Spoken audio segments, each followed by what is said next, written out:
Stepmom made me a cup of coffee that had a strange smell. "You drink it, I'll be back soon," she said.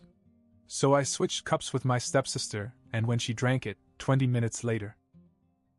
I never trusted my stepmother. Not from the first day I met her, and certainly not after she married my father. She had this way of smiling at him like he was the best thing that ever happened to her, but the second his back was turned, that smile disappeared, especially when she looked at me. She never wanted me around. I was just an inconvenience, a reminder that my father had a life before her. She never said it outright, but she made it clear in every other way. I only went to her house to see my dad. He was a surgeon, always busy, always working. When he was home, it was all about them, his new wife and their daughter, Kelly. He never had time for me separately, and honestly, I think that's the way my stepmother wanted it. If I wanted to spend time with him, I had no choice but to go to her house. Every time I went over, it was the same. Awkward conversations, constant tension, and Kelly acting like I was invading her space. She was just like her mother, spoiled, manipulative, and always ready to pick a fight. We never got along. She hated me, and I wasn't much of a fan of hers either. That day, my stepmother called me out of the blue.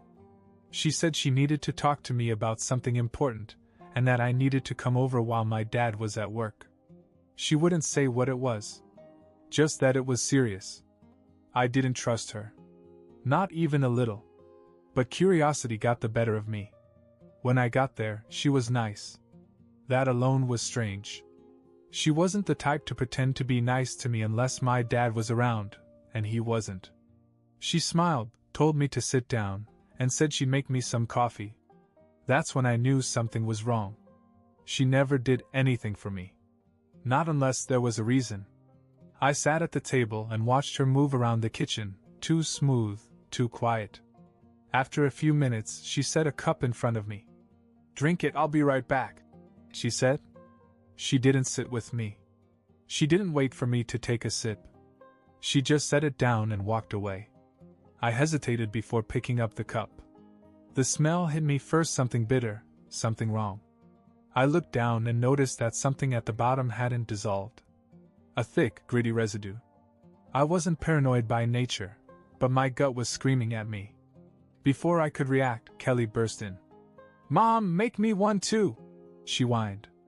She barely looked at me, just plopped down in the chair across from me like I wasn't even there. Typical. My stepmother didn't answer right away. She looked uncertain, as if she was thinking about something. Then she sighed and went back into the kitchen. A minute later she returned with another cup. But instead of putting it down, she just held it. She looked at me, then at Kelly, then back to the cup in her hand. Something was going on in her mind. I could see it. Then suddenly she put it down. "I have to go out for a few minutes," she said. And just like that, she was gone. I stared at the two cups. That hesitation. The way she had looked at me before handing me mine. The strange smell. The undissolved residue at the bottom. Something wasn't right. I switched them. Maybe I was overthinking. Maybe I was being paranoid. But I wasn't taking any chances. A few minutes later, Kelly finally looked up from her phone and grabbed the cup I had switched.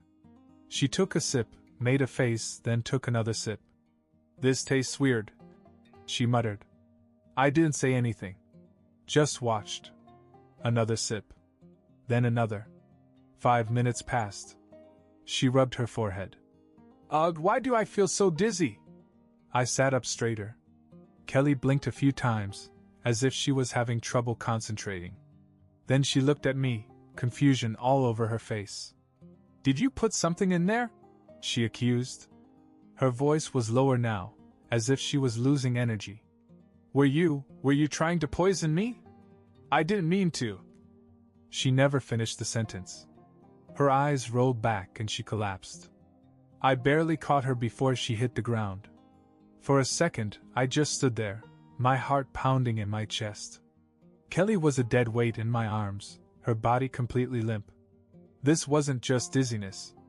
She was out. I shook her. "Kelly! Hey, wake up!" Nothing. Panic kicked in, but at the same time my instincts kicked in.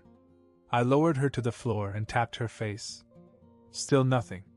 Her breathing was shallow, her skin unnaturally pale. I looked at the coffee cup on the table. The same one my stepmother had given me.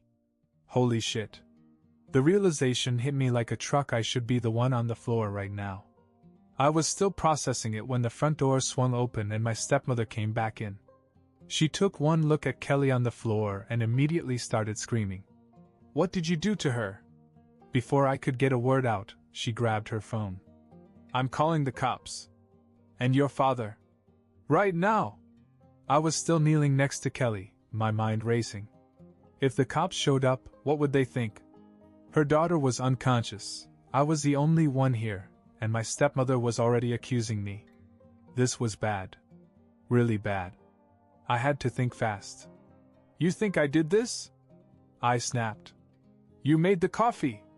She froze for a second. A tiny second. But I saw it. That moment of hesitation.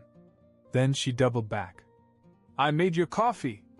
She drank yours. You probably did something to it when I left the room.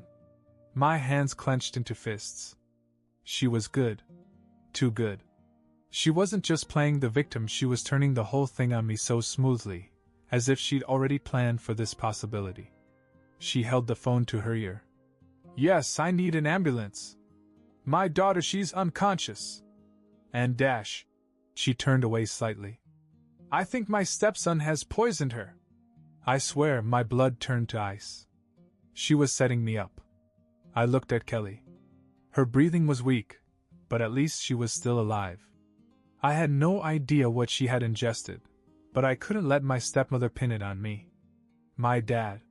He was the only one who would believe me. I shot to my feet. Call Dad. Now. She looked at me, her expression unreadable. Then she turned and continued talking into the phone, her voice shaking, playing the perfect worried mother. I didn't wait. I took out my own phone and called him myself. He answered on the second ring. Steve? What's wrong? I didn't even think. It's Kelly. She fainted. Mom made coffee and she drank mine instead. There was a pause. A long one. Then my dad's voice, eerily calm. I'm on my way. I hung up. My stepmother was still on the phone with 911, pacing the room, fake tears in her voice. There was nothing I could do now but wait. Minutes passed like hours. Then the sirens. First an ambulance. Then a police car. Paramedics rushed in. The cops followed. My stepmother pointed to me before anyone said a word. It was him. He did something to her. I held my breath as the officers turned to me.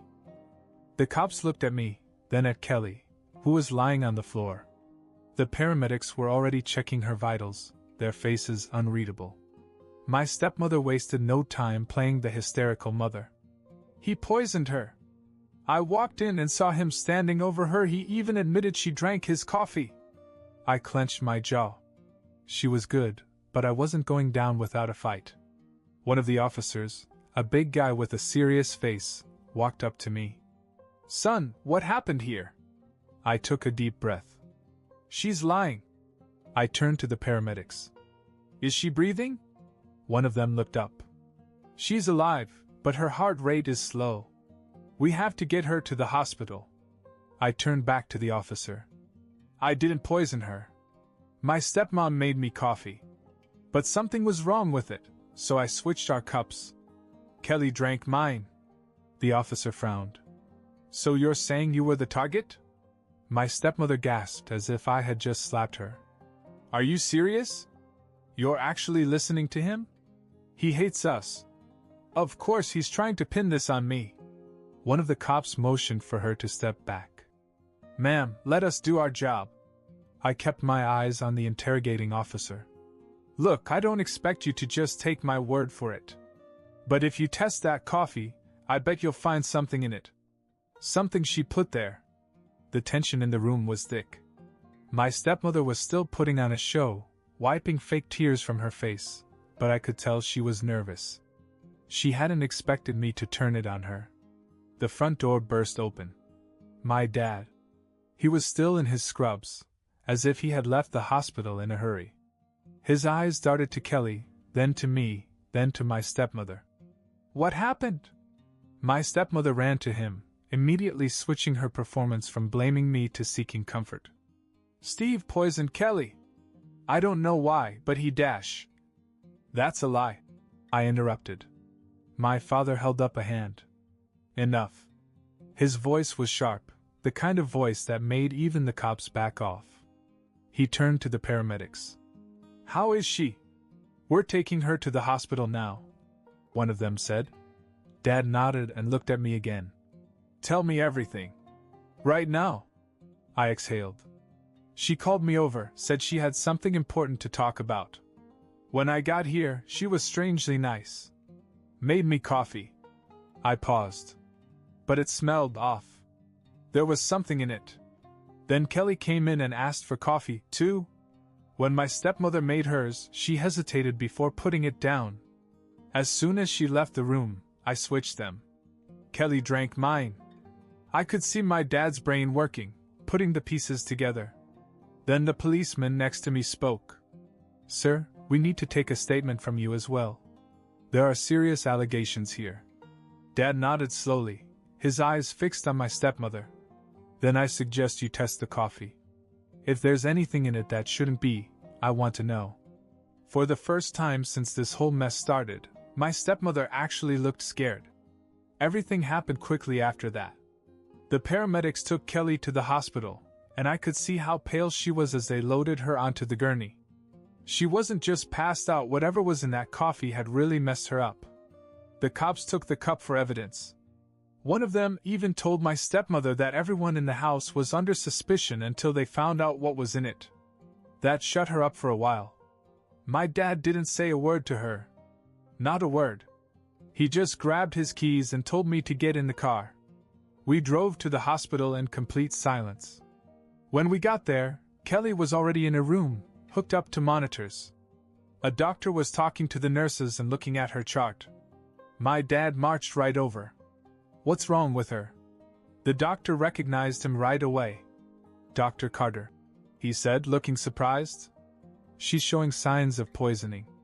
We're running tests to confirm what it was, but whatever she ingested slowed her heart rate and dropped her blood pressure. She was minutes away from something much worse. My father's face didn't change, but I knew him well enough to see the tension in his jaw. Will she recover? She should be fine, the doctor said.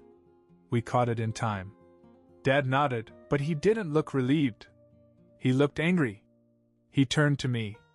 You switched the cups? I nodded. Yes. Something was wrong with mine. That was when he knew. My dad wasn't stupid. He had spent his entire career saving lives. He knew the symptoms, he knew what poisoning looked like, and most importantly, he knew that if I had poisoned Kelly, I wouldn't have switched the cups. I saw it in his face. He believed me. But he didn't say it. Not yet. Instead, he just said, "Go sit with your sister." That word sister was different. He had never called Kelly that before in reference to me. I went into her room and sat down. She looked small in that hospital bed. Too small. Even though we had never gotten along, I had never seen her like this. I didn't know how to feel. An hour passed. Then 2. Finally, my father came back in. He sat down across from me and let out a slow breath. The cops tested the coffee. I swallowed. And it was poisoned. I felt my stomach drop. They don't know what with yet, but there was something in it. Enough to make you sick. Maybe worse. I barely had time to process that before he added, "Your stepmother is still in the house.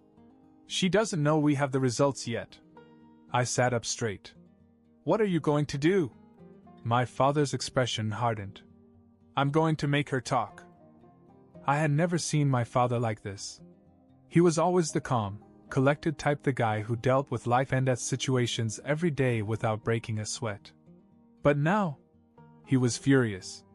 He walked out of the hospital without another word, and I knew exactly where he was going.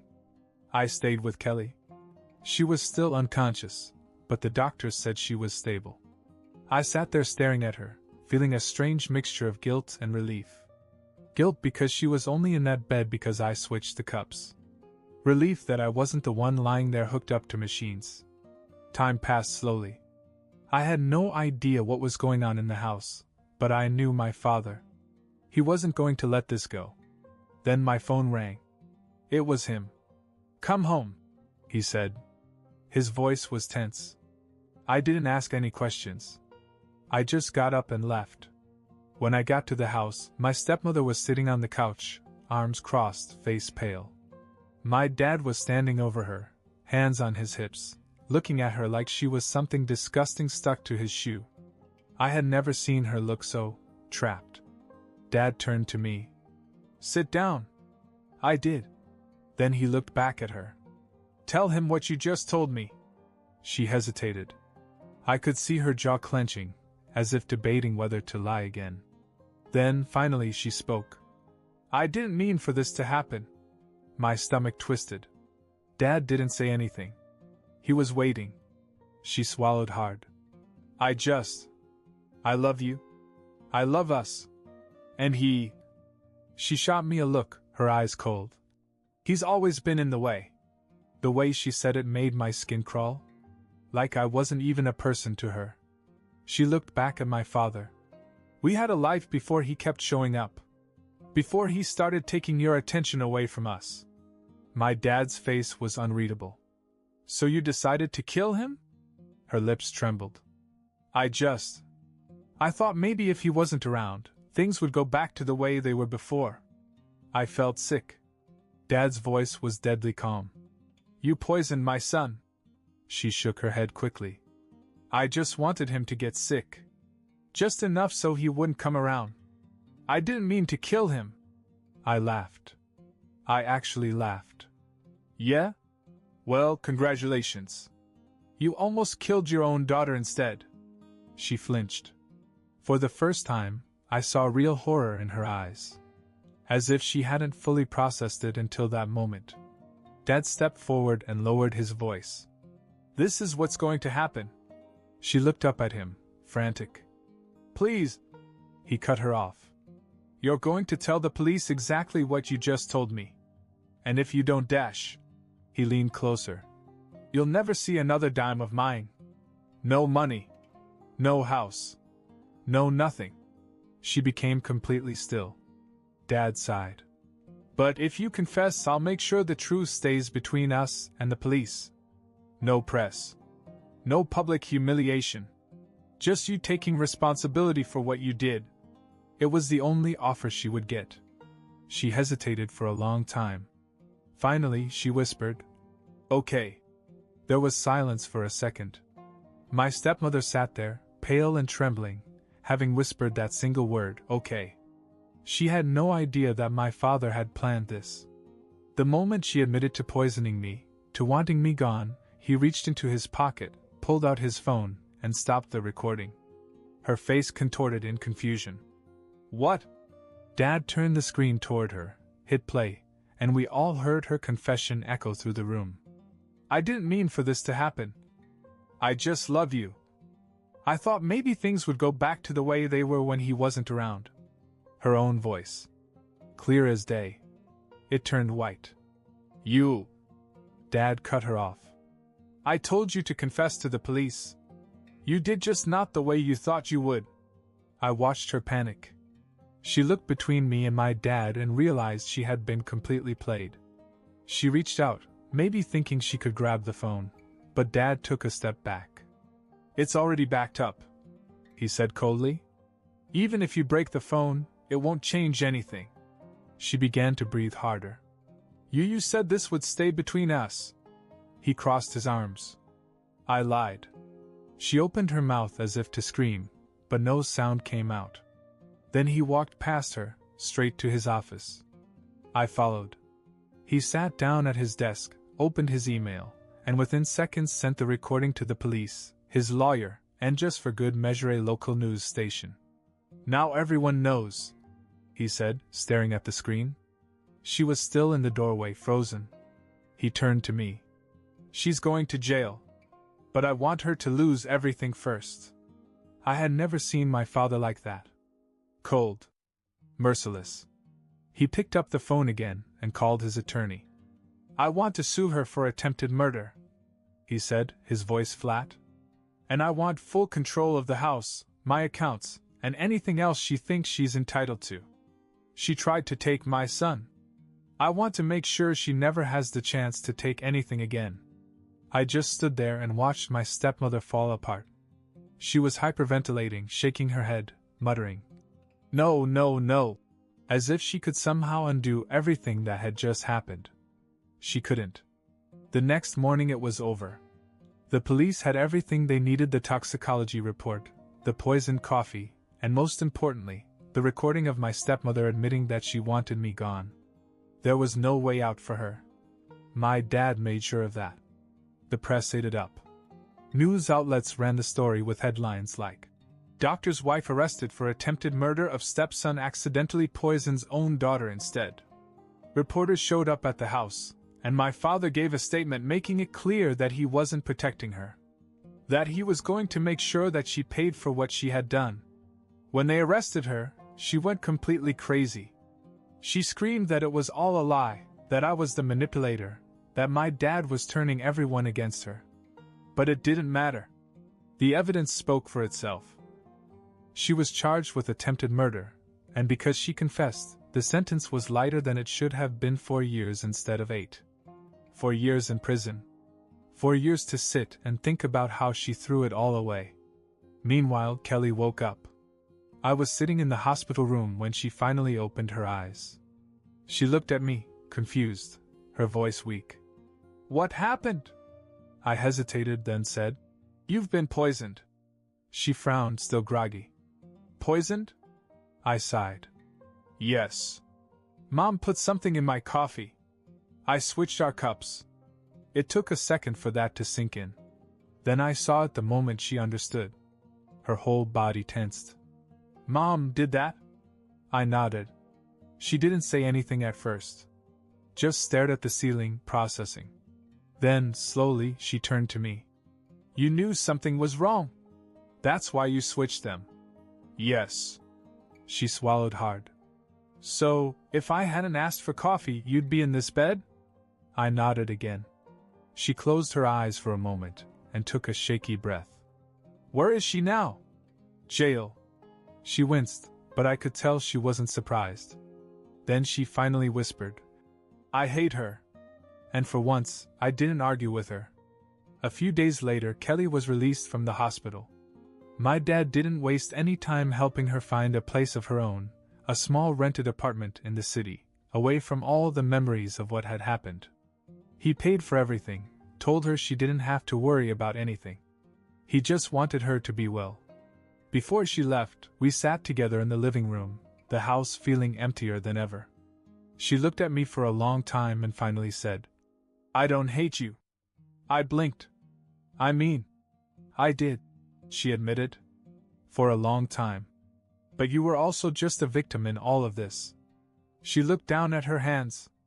"And I guess if you hadn't been suspicious, I'd be dead right now." I didn't know what to say. She sighed. "I still lost 13 pounds in the hospital, by the way. So thanks for that." I grinned. "Not my fault you drank my coffee." She rolled her eyes, but for the first time in years, they weren't hostile. And just like that, we weren't enemies anymore. My stepmother lost everything: her family, her freedom, her life as she knew it. My father never spoke to her again. And Kelly? She moved on. She lived her life without the woman who tried to kill me, and almost killed her instead. And me? I finally had a family that didn't hate me,